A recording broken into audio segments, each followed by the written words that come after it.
Vieron que hoy en día en la espiritualidad está muy de moda esto de ir adentro, de qué sé yo. Pero es que necesito de los demás, porque somos seres de relación. Por eso que estamos todos tan locos como estamos, y estamos todos muy locos aquí. Pero no lo queremos reconocer. Es como el idealista que intentando ser como cree que debería ser, se aparta del hecho de lo que es. Esto es lo que la mayoría de nosotros hacemos. Claro, las relaciones son dolorosas y todos queremos aislarnos de ese dolor. Y en nuestro aislamiento creamos el ideal de cómo debería ser todo, lo cual es puramente ilusorio. Es una invención. De modo que solo en la relación puedo verme tal como soy, inconsciente y conscientemente. Si no lo comprendo esto, dedicarnos a ir a charlas, a retiros espirituales, a conferencias, leer 800.000 libros, no va a cambiar nada. ¿Se lo plantearon esto?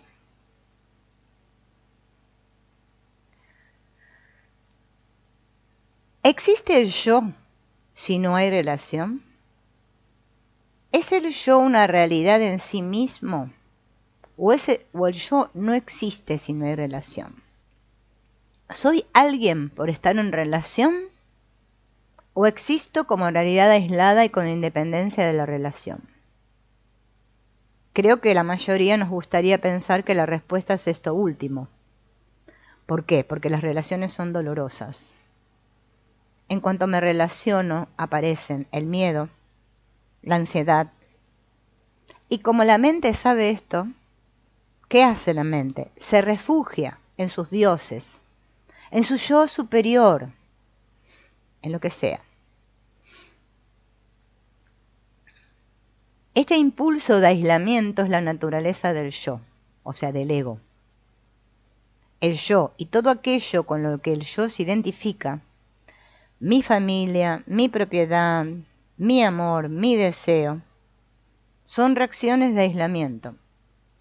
Esa reacción, ese movimiento, es una realidad en el sentido de que está sucediendo de hecho, pero ¿puede esa mente encerrada en sí misma descubrir alguna vez algo que esté más allá de ella? Es obvio que no. Podrá quizás extender sus muros, sus fronteras, expandir su área de encerramiento, pero ese área seguirá siendo la conciencia del yo. El conflicto y el dolor mantienen vivo al ego. ¿En qué momento tenemos conciencia de estar relacionados? ¿Soy consciente de estar relacionado cuando hay completa unanimidad con el otro? ¿Cuando hay amor? ¿O solo me doy cuenta de que estoy relacionado cuando hay fricción, conflicto? Cuando le exijo al otro algo, cuando me siento frustrado, cuando tengo miedo, cuando hay una disputa entre el yo y aquel que está relacionado con el yo. Dicho de una forma más simple, si no me duele nada, ¿sé que existo? Supongamos, por ejemplo, que vivo unos instantes de felicidad. En el preciso momento en que experimento esa felicidad, me doy cuenta de que soy feliz. Está claro que me doy cuenta de que he sido feliz un segundo después. Por lo tanto, es posible que la mente se desprenda de su deseo y sus esfuerzos por vivir encerrada en sí misma, de modo que desaparezca el yo. Entonces quizás la relación signifique algo muy diferente. Porque en la actualidad la relación es solo un medio que uso para sentirme seguro, para perpetuar el yo, y que éste pueda expresarse a su antojo y fortalecerse. Todas estas cualidades constituyen el yo. Pero si dejan de existir, tal vez entonces descubramos otro estado en el que la relación tenga un significado distinto. En la actualidad es lógico que la forma de relacionarnos esté basada casi siempre en la envidia, puesto que la envidia es la base de nuestra cultura. Y por eso en la relación que mantenemos unos con otros surgen las disputas, la violencia. Las relaciones son una batalla constante.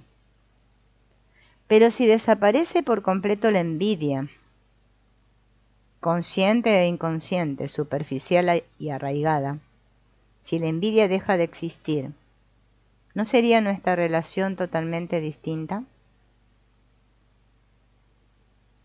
¿Existe un estado de la mente que no esté sometido a la idea de yo? Esto es muy serio y no es una teoría ni una frase para filosofar. Inevitablemente experimentamos que ese estado existe, si estoy escuchando de verdad. Me parece obvio que es imposible comprender un problema si lo único que me importa es solucionarlo, ya sea dándole una solución estereotipada o buscando una solución. Para comprender un problema primero debo examinarlo directamente, en su totalidad, sin el deseo de encontrar una respuesta. Entonces estoy en relación directa con el problema. Entonces soy el problema. Y el problema no está separado de mí. Esto es lo primero que tengo que entender. Que el problema de vivir, con todas sus complejidades, no es diferente de mí. Yo soy el problema, y mientras considere el problema como algo independiente de mí o exterior a mí, es inevitable que mis intentos por resolverlo sean un fracaso. Por eso siempre fracasamos en resolver un problema. Entonces, siempre el problema soy yo, pero no me gusta reconocer eso, ¿no? Tengo miedo a fracasar y sin embargo fracaso. Por lo tanto, si entiendo el problema como algo mío, como algo que forma parte de mí, que no está separado de mí, quizás pueda comprenderlo de verdad. Esto significa en realidad que el problema existe porque yo no me conozco a mí mismo. Si no me comprendo, si no comprendo la complejidad de lo que soy, no tengo base para pensar, porque el yo no existe solo en un determinado nivel. El yo interviene en todos los niveles de mí, en cualquier aspecto de mí en que lo deje situarse. De manera que mientras no me comprenda a mí mismo, mientras no me comprenda profundamente, ¿no?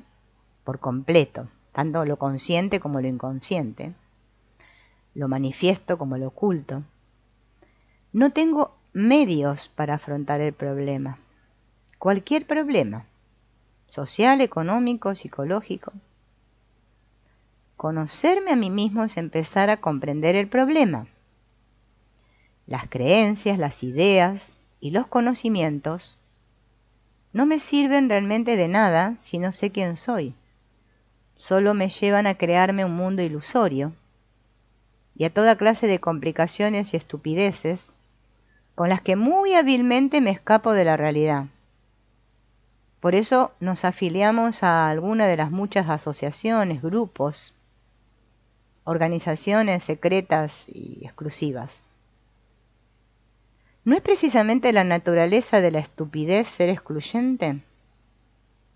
Cuanto más estúpido es uno, más exclusivo se vuelve, en el terreno religioso y en el social. Y cada forma de exclusividad genera sus propios problemas. Por lo tanto, me da la impresión de que la dificultad que tenemos para comprender los numerosos problemas radica en nuestra ignorancia de nosotros mismos.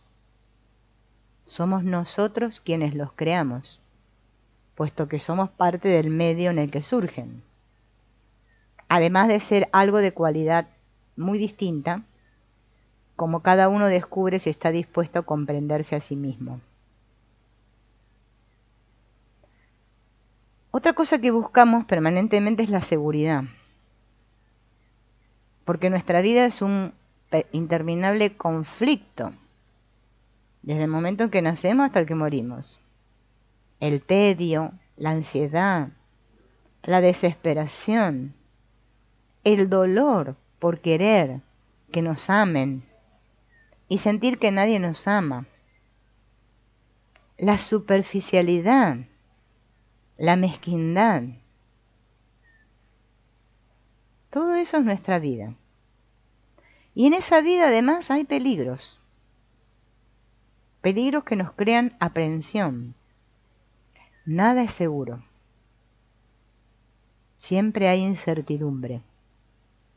De modo que consciente o inconscientemente buscamos de continuo algo que me dé seguridad. Queremos encontrar un estado permanente en el que nada nos perturbe, en el que no haya miedo, que desaparezca la ansiedad, que no sintamos culpa. Eso es lo que la mayoría buscamos. Ese es el estado en el que el exterior y en el interior todos queremos vivir. Pero ¿existe la seguridad? ¿Existe siquiera esa seguridad interior que buscamos en las relaciones, en el afecto, en nuestra forma de pensar? ¿Existe esa realidad suprema que el ser humano busca, que espera encontrar y en la que deposita su fe? Si lo que quiero por encima de todo es alguna clase de seguridad, me voy a inventar un Dios, una idea, un ideal, que me dé la seguridad que necesito. Pero eso no significa que realmente sea más que una idea, una reacción, una negación a aceptar el hecho obvio de la incertidumbre. Por eso tenemos que investigar si hay realmente seguridad en algún nivel en nuestra vida. En primer lugar, porque si descubro que no existe ninguna clase de seguridad en lo exterior, interiormente mi relación con el mundo será muy distinta. No me identificaré ya con ningún grupo, ni con ninguna nación, ni con ninguna familia. Entonces, cuando me hago la pregunta de si existe la seguridad o no, debo dirigir toda mi atención a la pregunta en sí, porque si empiezo a divagar hacia todos sus aspectos secundarios, esto se vuelve muy complejo. Es mi deseo de seguridad, cuando probablemente la seguridad sea algo inexistente, lo que me genera el conflicto. Si comprendo que es imposible tener seguridad psicológica, porque la seguridad no existe en ningún nivel de la vida, ¡pum!, termina el conflicto. Entonces soy creativo. Y no estoy encadenado a nada. Entonces estoy vivo. Resulta obvio que una mente que está en conflicto no puede estar clara.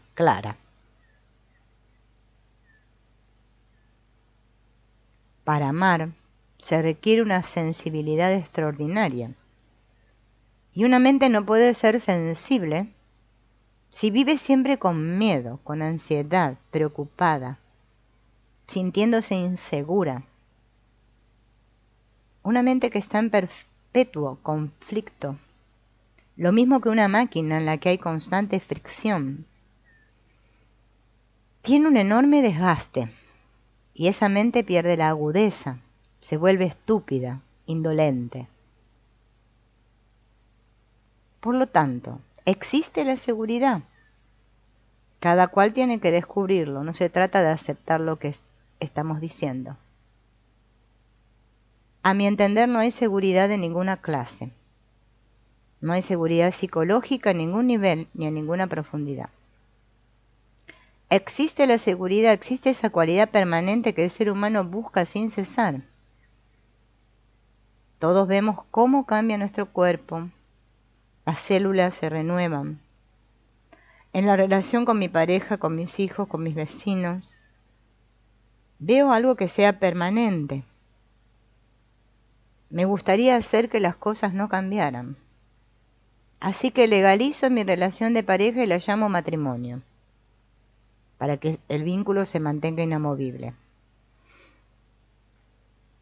Pero hay alguna clase de permanencia en esa relación. Si he depositado toda mi fe en ella, en mi seguridad, en que mi vida depende de que nada en ella cambie, en el momento en que mi pareja pierda el interés en mí o mire a otro, o se muera, o se enferme, estoy perdido. El estado real de todo ser humano es la incertidumbre. Quienes se dan cuenta de que es así, o bien lo entienden como un hecho y viven con él, o bien se desquician, se vuelven neuróticos, porque no son capaces de afrontar esa incertidumbre. No pueden aceptar que algo les exija una viveza de mente y de corazón tan inmensa, así que se hacen monjes o encuentran cualquier clase de fantasía con la que evadirse. Tenemos que darnos cuenta de que la incertidumbre es un hecho. En vez de intentar escapar de él con buenas obras, buenas acciones, yendo a rezar a la iglesia, o buscando argumentos para rebatirlo. El hecho es algo que nos exige atención total. El hecho es que todos vivimos en la inseguridad y que no existe nada seguro. La mayoría sentimos que la vida está vacía y tratamos de llenar ese vacío con toda clase de cosas. Pero si investigamos a fondo qué es la seguridad, descubrimos que no es cuestión de tiempo encontrarla. Entonces comprendemos por entero el problema de la seguridad y el conflicto que nos crea. Entonces descubrimos, no inventamos un estado de total existencia, un completo estado de ser, en el que no hay miedo, ni ansiedad, ni sentido de obediencia, ni compulsión. Creamos un estado completo de ser. Somos una luz que no busca, que no se mueve más allá de sí misma.